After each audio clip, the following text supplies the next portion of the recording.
Gopalapatnam CI N V Prabhakar పై మద్యం సీసాల అవతవకలపై వస్తున్న WhatsApp వదంతులు పూర్తిగా అవాస్తవమని ఆయన స్పష్టం చేశారు. ఈ నెల 6న కార్డినెన్స్ సెర్చ్ సమయంలో 2 బెల్ట్ షాపులు పట్టుకుని 26 మద్యం సీసాలు స్వాధీనం చేసుకున్నట్లు తెలిపారు. వాటిలో రైటర్ ప్రమేయం ఉందన్న వదంతులు పోలీసుల మానసిక స్థైర్యాన్ని దెబ్బతీసేలా ఉన్నాయన్నారు. నిజాలు నిర్ధారించుకోకుండా నెగటివ్ ప్రచారం చేయొద్దని విజ్ఞప్తి చేశారు.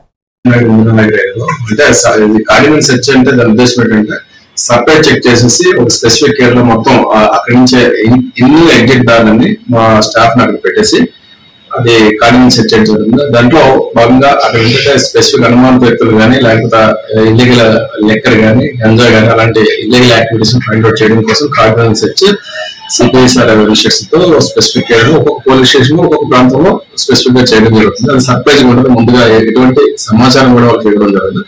అయితే అక్కడ సెట్ చేసి మనకు 2 బెల్ట్ షాపులు మనం ఆ రోజు రైడ్ చేయడం జరిగింది. ఆ బెల్ట్ షాప్ కూడా రైడ్ చేసి అదే రోజు మనం ప్రెస్ కూడా ఫోటోస్ కూడా రిలీజ్ చేయడం జరిగింది.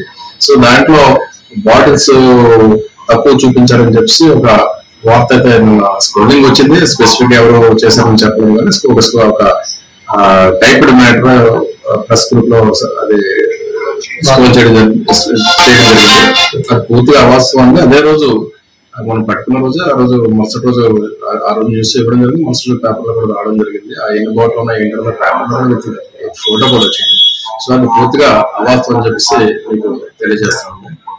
సో అలాంటి న్యూస్ నెగిటివ్ న్యూస్ రావడం వల్ల ఏంటంటే ఈ స్టాఫ్ తాలూకా మొరల్ దెబ్బతింటుంది. అంటే అది బయటికి న్యూస్ ఎలా వస్తుందంటే అది నిజమేమో అన్న ఇంప్రెషన్ ఉంటుంది. ఎంతమంది చదువుతారు, తర్వాత దాని ఖండన కూడా ఎంతమంది చదువుతారని చెప్పడం. బట్ అలాంటి న్యూస్ స్ప్రెడ్ చేయొద్దని చెప్పేసి స్పెసిఫిక్ ఆ సంబంధిత వ్యక్తులను మేము కోరుతున్నాం. దానివల్ల పోలీస్ ఇమేజ్ కూడా దెబ్బతింటే అవకాశం ఉంది. సో మేము ఈరోజు అందుకే పత్రికా ముఖంగా దీన్ని ఖండిస్తున్నామండి. కార్డినెన్స్ సెర్చ్ చేసామండి. లక్ష్మీనగర్, ఇందిరానగర్